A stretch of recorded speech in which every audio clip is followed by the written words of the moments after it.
Kitab Yesaya.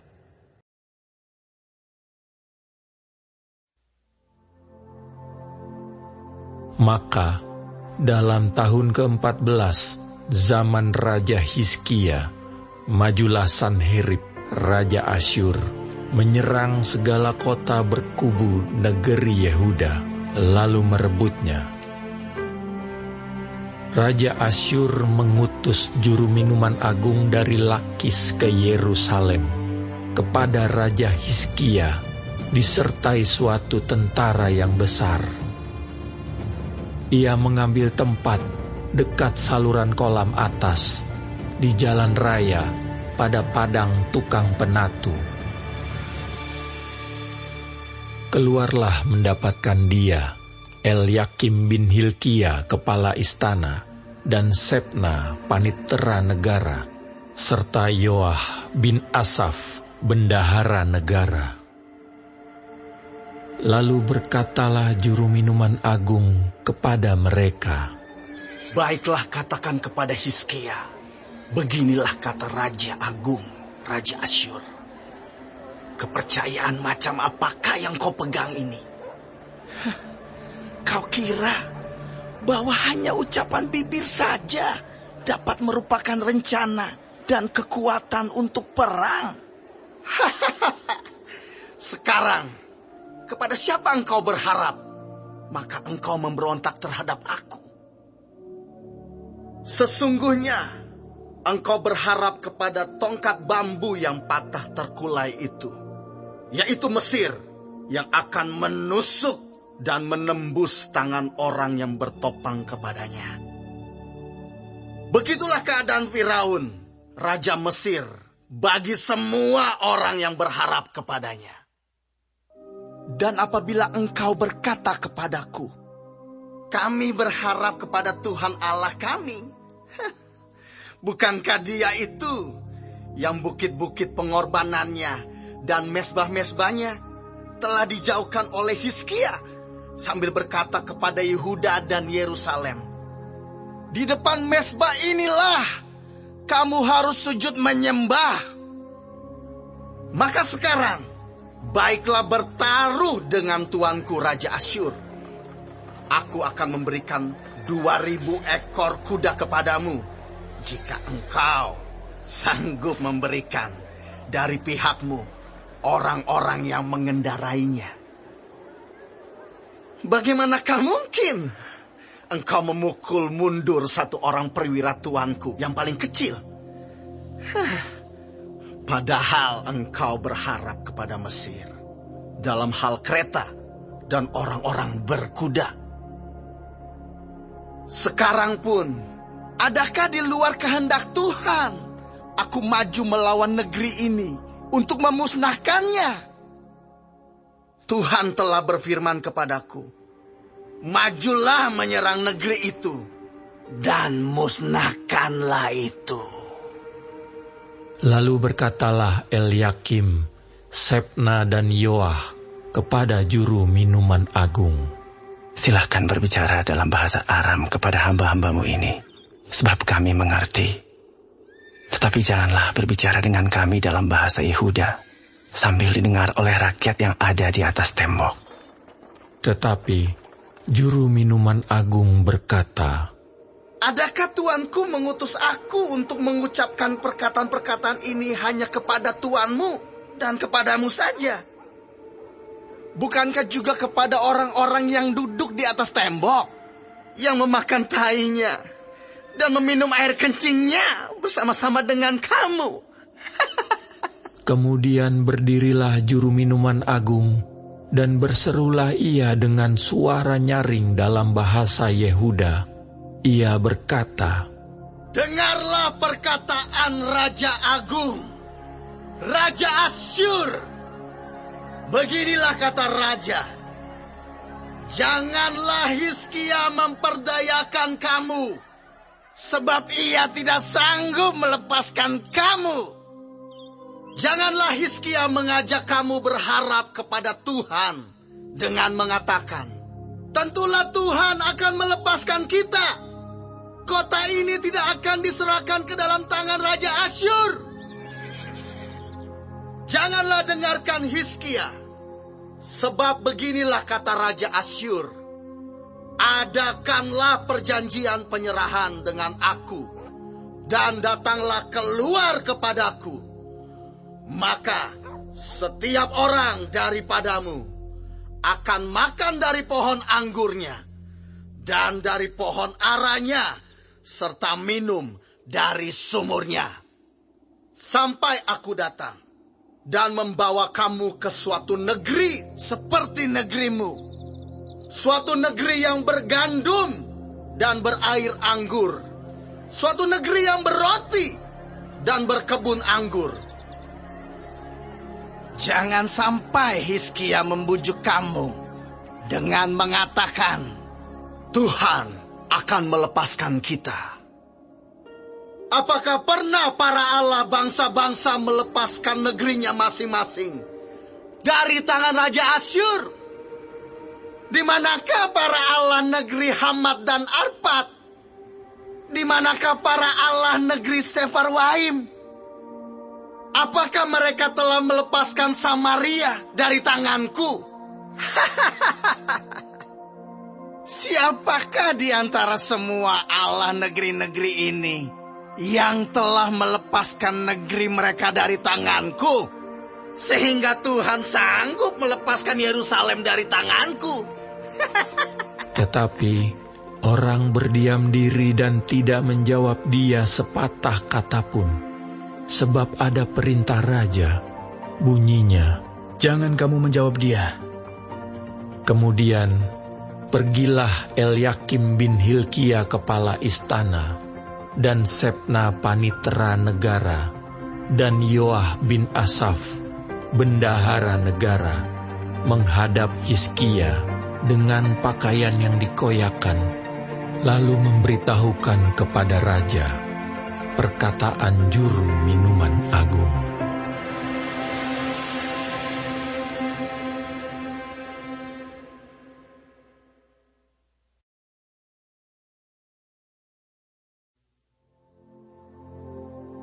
Segera sesudah Raja Hizkia mendengar itu, dikoyakkannyalah pakaiannya, dan diselubunginyalah badannya dengan kain kabung. Lalu masuklah ia ke rumah Tuhan. Disuruhnyalah juga Elyakim, kepala istana, Sebna panitera negara, dan yang tua-tua di antara para imam, dengan berselubungkan kain kabung kepada Nabi Yesaya bin Amos. Berkatalah mereka kepadanya, "Beginilah kata Hizkia, hari ini hari kesesakan, hari hukuman dan penistaan, sebab sudah datang waktunya untuk melahirkan anak, tetapi tidak ada kekuatan untuk melahirkannya. Mungkin Tuhan Allahmu sudah mendengar perkataan juru minuman agung yang telah diutus oleh Raja Asyur tuannya untuk mencela Allah yang hidup, sehingga Tuhan Allahmu mau memberi hukuman karena perkataan yang telah didengarnya. Maka baiklah engkau menaikkan doa untuk sisa yang masih tinggal ini." Ketika pegawai-pegawai Raja Hizkia sampai kepada Yesaya, berkatalah Yesaya kepada mereka, "Beginilah kamu katakan kepada tuanmu, beginilah firman Tuhan. Janganlah engkau takut terhadap perkataan yang kau dengar, yang telah diucapkan oleh budak-budak Raja Asyur untuk menghujat aku. Sesungguhnya aku akan menyuruh suatu roh masuk ke dalamnya, sehingga ia mendengar suatu kabar dan pulang ke negerinya. Aku akan membuat dia mati rebah oleh pedang di negerinya sendiri. Ketika juru minuman agung pulang, didapatinya Raja Asyur berperang melawan Libna, sebab sudah didengarnya bahwa raja telah berangkat dari Lakis. Dalam pada itu, raja mendengar tentang Tirhaka, raja Ethiopia, berita yang demikian. Ia telah keluar berperang melawan engkau. Dan ketika mendengar itu, disuruhnyalah utusan-utusan kepada Hizkia dengan pesan, beginilah harus kamu katakan kepada Hizkia, Raja Yehuda. Janganlah Allahmu yang kau percaya itu memperdayakan engkau dengan menjanjikan Yerusalem tidak akan diserahkan ke tangan Raja Asyur. Sesungguhnya engkau ini telah mendengar tentang yang dilakukan raja-raja Asyur kepada segala negeri, yakni bahwa mereka telah menumpasnya. Masakan engkau ini akan dilepaskan? Sudahkah para Allah dari bangsa-bangsa yang telah dimusnahkan oleh nenek moyangku dapat melepaskan mereka, yakni Kusan, Haran, Rezef, dan Bani Eden yang ditelasar? Di manakah raja negeri Hamat dan Arpad, raja kota Sefarwaim, raja negeri Hena dan Iwa? Hizkia menerima surat itu dari tangan para utusan, lalu membacanya. Kemudian pergilah ia ke rumah Tuhan dan membentangkan surat itu di hadapan Tuhan. Hizkia berdoa di hadapan Tuhan, katanya, Ya Tuhan semesta alam, Allah Israel, yang bertahta di atas kerubim. Hanya Engkau sendirilah Allah segala kerajaan di bumi. Engkaulah yang menjadikan langit dan bumi.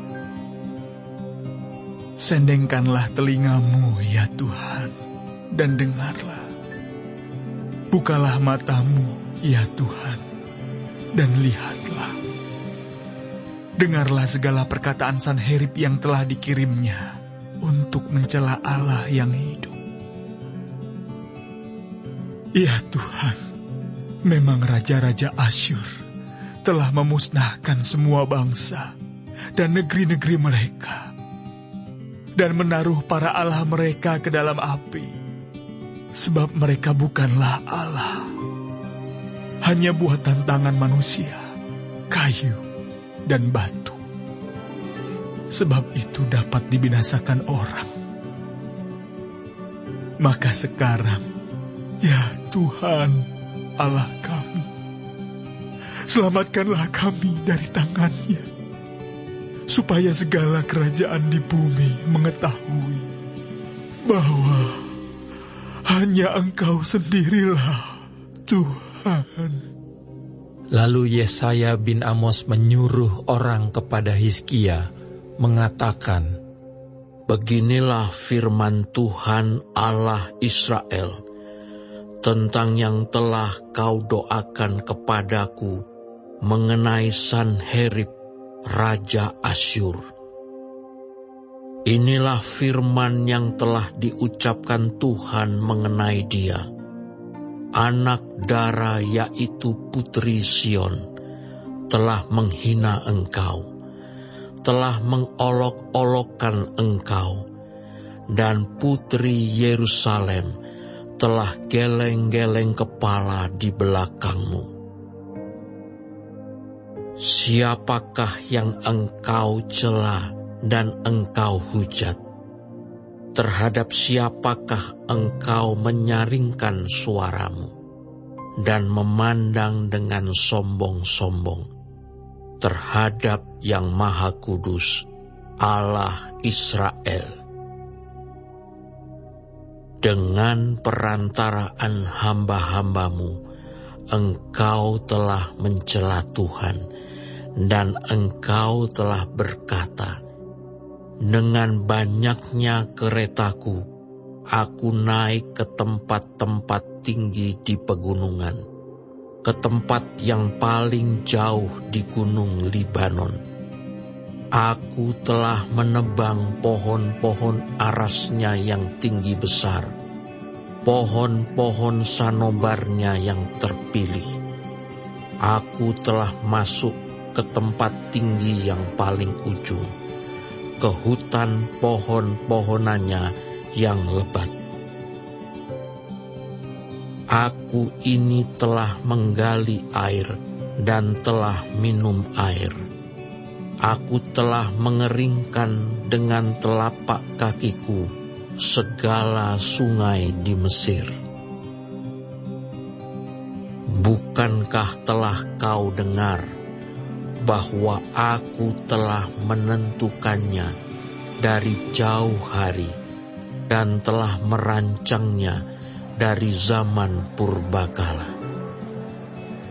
Sekarang aku mewujudkannya, bahwa engkau membuat sunyi senyap kota-kota yang berkubu menjadi timbunan batu, sedang penduduknya yang tak berdaya menjadi terkejut dan malu. Mereka menjadi seperti tumbuh-tumbuhan di padang, dan seperti rumput hijau, seperti rumput di atas sotoh, atau gandum yang layu sebelum ia masak. Aku tahu jika engkau bangun atau duduk, jika keluar atau masuk, atau jika engkau mengamuk terhadap aku. Oleh karena engkau telah mengamuk terhadap aku, dan kata-kata keangkuhanmu telah naik sampai ke telingaku, maka aku akan menaruh kelikirku pada hidungmu dan kekangku pada bibirmu, dan aku akan memulangkan engkau melalui jalan dari mana engkau datang. Dan inilah yang akan menjadi tanda bagimu, hai Hizkia. Dalam tahun ini, orang makan apa yang tumbuh sendiri, dan dalam tahun yang kedua, apa yang tumbuh dari tanaman yang pertama. Tetapi dalam tahun yang ketiga, menaburlah kamu, menuai, membuat kebun anggur, dan memakan buahnya. Dan orang-orang yang terluput di antara kaum Yehuda, yaitu orang-orang yang masih tertinggal, akan berakar pula ke bawah dan menghasilkan buah ke atas. Sebab dari Yerusalem akan keluar orang-orang yang tertinggal, dan dari Gunung Sion orang-orang yang terluput. Giat cemburu Tuhan semesta alam akan melakukan hal ini. Sebab itu, beginilah firman Tuhan mengenai Raja Asyur. Ia tidak akan masuk ke kota ini, dan tidak akan menembakkan panah ke sana.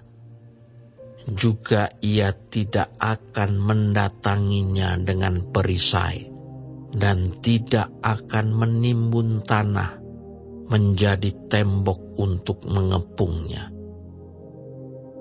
Melalui jalan dari mana ia datang, ia akan pulang.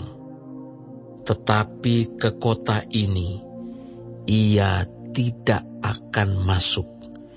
Demikianlah firman Tuhan. Dan aku akan memagari kota ini untuk menyelamatkannya, oleh karena aku dan oleh karena Daud hambaku. Keluarlah malaikat Tuhan, lalu dibunuhnyalah 185.000 orang di dalam perkemahan Asyur. Keesokan harinya, pagi-pagi tampaklah semuanya bangkai orang-orang mati belaka. Sebab itu, berangkatlah Sanherib Raja Asyur dan pulang. Lalu tinggallah ia di Niniwe. Pada suatu kali, ketika ia sujud menyembah di dalam kuil Nisrok Allahnya, maka Adramelek dan Sarezer anak-anaknya membunuh dia dengan pedang, dan mereka meloloskan diri ke tanah Ararat. Kemudian Esarhadon anaknya menjadi raja menggantikan dia.